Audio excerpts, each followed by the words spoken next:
അങ്ങനെ 1 million ആയി. Followers അല്ല, പ്രൊഫൈൽ വിസിറ്റാണ് 1 million ആയത്. പക്ഷെ ഞാൻ എക്സ്പീരിയൻസ് ചെയ്തൊരു കാര്യം ഞാൻ പറഞ്ഞുതരാം. The beauty of consistency. ഞാനിപ്പോൾ 65 ദിവസത്തിൽ കൂടുതലായിട്ട് കൺസിസ്റ്റൻ്റ് ആയിട്ട് വീഡിയോ പോസ്റ്റ് ചെയ്യുന്നുണ്ട്. ഒരു ദിവസം പോലും ഗ്യാപ്പ് ഇടാണ്ടാണ് കോണ്ടന്റ് പോസ്റ്റ് ചെയ്യുന്നത്. ഒരു ദിവസം പോലും ഗ്യാപ്പ് എടുക്കാത്തതുകൊണ്ട് തന്നെ കോണ്ടന്റ് പോസ്റ്റ് ചെയ്യൽ എനിക്കൊരു ഹാബിറ്റായിട്ട് മാറി. ഒരു കാര്യം ഹാബിറ്റ് ആയുള്ള പവർ എന്താണെന്ന് അറിയോ? ആ ഒരു കാര്യം പിന്നെ ഓട്ടോമാറ്റിക്കലി നമ്മൾ ചെയ്യും. ഒരു എക്സാമ്പിൾ ആണെങ്കിൽ പല്ല് തേക്കൽ. ഇതൊരു നല്ലൊരു ഹാബിറ്റാണ്. നമ്മളത് ആരും നിർബന്ധിക്കുന്നില്ല. പക്ഷെ നമ്മൾ രാവിലെ എണീക്കുന്നു, ഓട്ടോമാറ്റിക്കലി എന്ത് ചെയ്യുന്നു? പല്ല് തേക്കണം. ഇതേപോലെ തന്നെ ഓരോ ദിവസവും കോണ്ടന്റ് ക്രിയേറ്റ് ചെയ്യാനും കോണ്ടന്റ് പോസ്റ്റ് ചെയ്യാനും ഓട്ടോമാറ്റിക്കലി ഞാൻ എന്ത് ചെയ്യുന്നു? സമയം മാറ്റിക്കണം. ഈ ഒരു ഹാബിറ്റ് ബിൽഡ് ചെയ്യുന്ന മെയിൻ റീസൺ ഞാൻ ആ ഒരു കാര്യം എന്ത് ചെയ്ത് കൺസിസ്റ്റൻ്റ് ചെയ്തുകൊണ്ടാണ്. അപ്പോൾ നിങ്ങൾ ചോദിക്കുക, ഒരു ഹാബിറ്റ് ബിൽഡ് ചെയ്യാൻ എത്ര ദിവസം എടുക്കും? അത് ഡിപ്പെൻസ് ആണ്.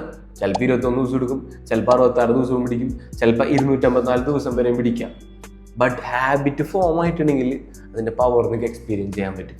സോ നിങ്ങൾക്ക് ഹാബിറ്റിനെ കുറിച്ച് പഠിക്കാൻ കുറേ വഴികളുണ്ട്. ഞാൻ സജസ്റ്റ് ചെയ്യുന്ന വഴി എന്ന് പറഞ്ഞാൽ ആറ്റോമിക് ഹാബിറ്റ്സ് എന്ന് പറഞ്ഞ ബുക്ക് വായിക്കലാണ്. ഭയങ്കര സിമ്പിൾ ബുക്കാണ്. ആർക്ക് വേണമെങ്കിലും ഈസി ആയിട്ട് വായിക്കാൻ പറ്റുന്ന ഒരു ബുക്കാണ് ശരിക്കും പറഞ്ഞിട്ടുണ്ടെങ്കിൽ. സോ ഞാൻ എൻ്റെ വീഡിയോയിൽ പറയാൻ ഉദ്ദേശിച്ചത് 1 കൺസിസ്റ്റൻസിനെ കുറിച്ചും 2 ഹാബിറ്റ് ഫോർമേഷനെ കുറിച്ചാണ്. നിങ്ങൾക്ക് മനസ്സിലായെന്ന് വിചാരിക്കുന്നു. That's it.